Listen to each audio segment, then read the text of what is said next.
Добро утро, хора! Точно се направих кафе, мина първата вечер, много спокойно. Сега ще пия едно кафе и продължавам по пътя си. И така, мая това кафе мирише уникално. Кафе на джезве. В принцип не пия такова, обаче на подви условия е перфектният вариант. Снощи беше доста студено, но добре, че бях с тази тениска на Wool Collection, тъй като ме спаси от студа. Тя е терморегулираща и има естествена слънцезащита. Ще я ползвам и през деня в жегите, защото не задържа и миризми. Мога да ни я пера 3-4 дни и да не мириш. Това е идеално за хора, които се занимават с някакъв тип outdoor activities. Като мен, така че е перфектно. Първата в глътка кафе. Кеф. И ей тази гледка. Сега ще ви я покажа. В следващите минути ще ви покажа места, за които малцина знаят, моменти, които никога няма да забравя и един финал, който дори аз не очаквах. Тръгвам се от мястото, където пренощувах първата вечер и сега тръгваме към пещерите на Тюленово. Да ги търсим. Изобщо не знам как ще стигна до тях, тъй като пътя там е много лош. Разговарях с един местен и ми предложи просто да се оставя колата малко по-далече и да вървя, което и ще направя. Да видим сега натам или натам. В момента се намираме на едно от най-красивите места в България, Тюленово.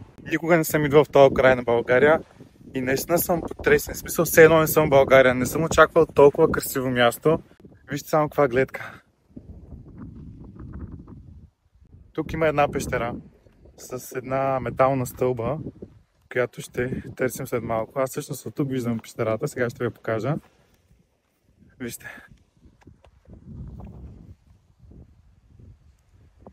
Ето това е пещерата, която ще слезем. Ето там долу.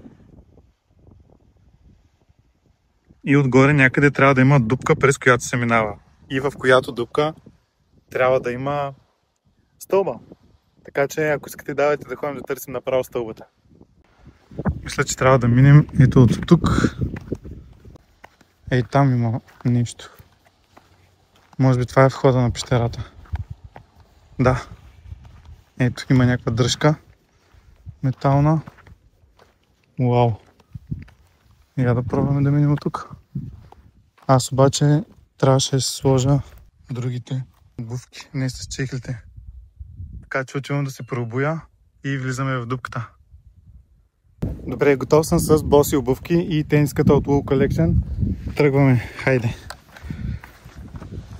Доста е стръмно, трябва много да се внимава. Особено когато с едната ръка държиш статив. Ого, тя се клачи. Много добре. Добре, ако падне това нещо, аз как ще се върна? Много интересно.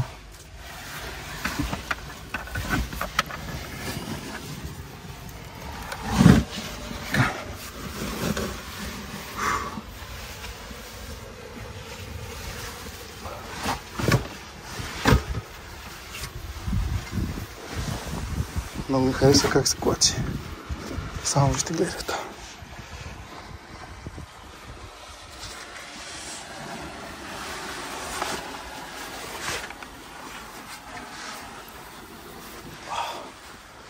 Вау!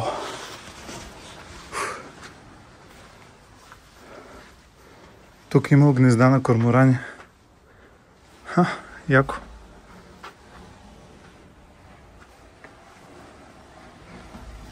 Погледнете, вау!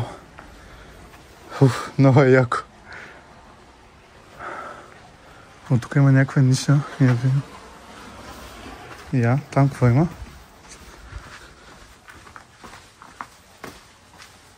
Еха, стига, бе. Продължава се нататък ли? Не. До тук. Вески бих скочил тук. Беше много яко в тази пещера, обаче тук мисля, че има още. Нека да проверим. Гледката просто е уникална. Много яко. Още една пещера намерих на това прекрасно място. Хайде да отидем да видим какво има там.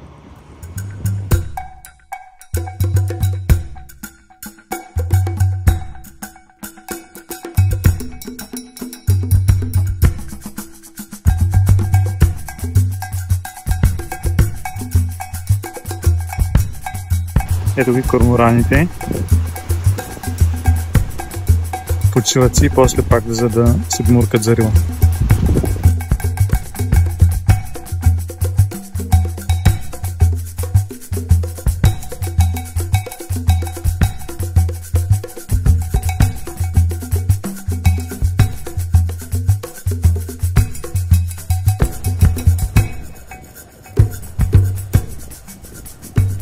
Дойдох да направя един плаж на Шабла, плажа на Шабла.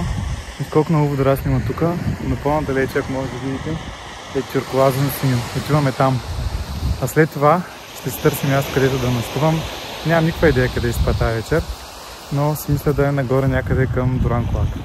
Продължаваме с влога. Дано да се получава добре. Идея си нямам какво съм снимал до момента, дали е достатъчно, дали не е прекалено кратко, но все пак дано да ви е интересно. Абонирайте се, ако не сте, за да ме подкрепите и ще продължавам с още приключения. Хайде сега да се намеря място, където да се разпъна чадъра и кавлията.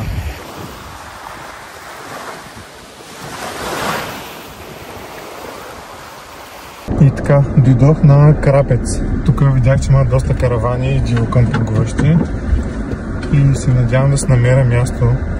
Както виждате, тук има доста каравани. Пътя е пясък. Надявам се да не затъна някъде.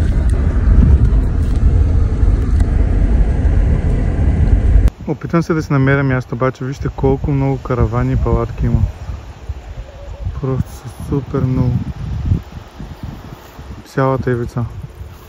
И тук в гората също е пълно.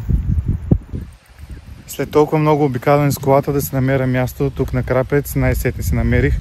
Пълно е с кемпери, каравани, коли, палатки, адски много хора. Буквално са един до друг. И съм изненадан от боклуците, които ме заварват тук. Много е мръсно. Изобщо не поддържат хората. Та, ето го моето местенце. Вече даже съм се разпънал и палатката. И мисля и да се готвя. Ето ми го мястото. Голям късмет извадих. Сега ще сложа пастата да се вари. След това ще запържа черетата с зехтин. Слагаме една консерва рибатон и става топ. Взел съм си черета, които ще си измия на импровизираната чешма. Тая рецепта за пастата я знам от едни мои приятели италианци. Тъй като аз живеех в Рим за няколко месеца и ми я показаха. Супер елементарна. Много се чуих какво да се взема за храна тук, тъй като нямам хладилник и трябваше да се взема сухи неща. Затова съм си взел рис, взел съм си паста, консерви и някой друг плод и тя черета. Не съм взел много неща, аз като цяло за 3 вечер колко да изям. Банани се взех много, аз ги изядах, мисля, че ми останаха 2-3. Тая вечер, както виждате, съм се опънал палатката, мисля да спя в нея на по-широко. Не, че не ми беше добре в колата, но друго си е в палатката. Пастата ми вече е готова, може да видите. Оха, е страхотно. Направо нямам търпение да имам, обаче още много пари. За съжаление ми излезе грешка, че ми свършва мястото в телефона. Не знам защо не използва iCloud, при положение, че там имам свободно място. Но за днес приключвам с снимането. Утре наново, тази вечер ще видя как да поправя проблема с iCloud, за да имам място да снимам. И така, беше много дълъг ден, много як. Запознах се с много хора, изненадващо. И се прикарах много добре. Не можах всичко да снимам. Няма как да снимам всичко, колкото и да искам. Още повече, че ми е за първи път. И нямам идея какво точно да снимам, колко време. И така, много ми е интересно да видя накрая какво ще се е получило. Дано да има подходящи кадри, които да използвам за този епизод. И така, от мен лека вечер и до утре. Айде! Хора, тръгвам се от Крапец, стига толкова. Цял ден бях тук на плаж. Сега тръгвам към Дуранкулак. Обаче четох отзиви в една група дивокъмпингуване и там имаше някакви много гадни неща от сорта на, че е забранено, че има глоби, че пускат дрон, който да следи дали има хора или не и след това ходят да ги глобяват. Отделно там снимат игър на волята и не знам дали ще намеря място да се разпъна палатката. Добре, имаме малка промяна в плана. Излезе ми грешка, че има нужда от доливане на масло. Така че отивам да търся бензиностанция, от която да си купя. Надявам се да има в близост. Защото като гледам какви малки села са тук, не знам. Сега ще видим. Спрях на 2-3 бензиностанции, но за съжаление нямаше от маслото, което ми трябва. Затова ме изпратиха в каварна при Дончо, където ми помогнаха да си избера масло. Съответно дори ми го доляха те. Добре хора, имаме масло. Това е добре. Можем да продължим с пътешествието. В момента съм в каварна и се връщам обратно в Дуранкулак да си намеря място, където да пренощувам тази вечер. Трябва и да се готвя тепърва, а времето напредва, може би е някъде около близо 5 часа. Чакаме път, така че продължаваме напред. Хайде. Стигнах на Дуранкулак, виждам, че има и други каравани и коли, има и плажуващи. Всъщност на този плаж се снима и гъна водата в момента. Има движение, което е добре за мен, добър знак, че явно няма проверяващи. Мога да се намеря място тук. Тръгвам по пътя напред, да видя някъде, евентуално със сянка, дали ще се намеря. Ако не, ще е без сянка, което пак става. Само да има свободно.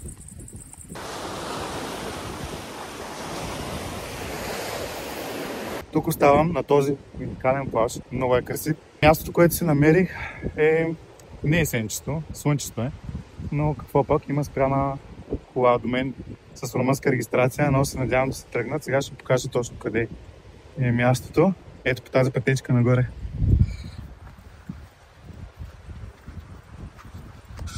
Ето ми е колата.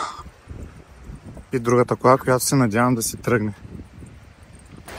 И съответно гледката към морето. Ето ми и мен тук на сянката.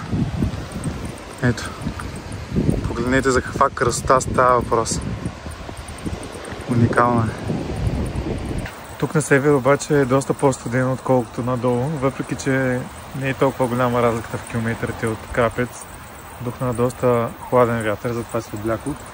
Вечерята ми е готова, направих си ориз с манатарки. Запържих си в сехчин малко чесън и лук. След това прибавих ориза, за да се свари, и сушени манатарки. И уха е страхотно, още не съм го опитал. Ще спя в колата тази вечер, тъй като тук не се чувствам много сигурен да си разпъна палатката, предвид всичките коментари, които се изсипаха в живо къмпингуване в Facebook, че тук е забранено и правят проблем. Гледката ми е страхотна, чакам светлиното, т.е. звездното шоу. Тази вечер мисля да гледам звездите. Има доста падащи звезди. 2 вечери подред видях. Тази вечер ще отделя малко повече време за това, така че ще остана тук навънка. Казах ви, че финалът ще ме изненада, и го направи. Тази нощ преброих повече падащи звезди, отколкото хора срещнах по пътя. И си пожелах пътят да продължи.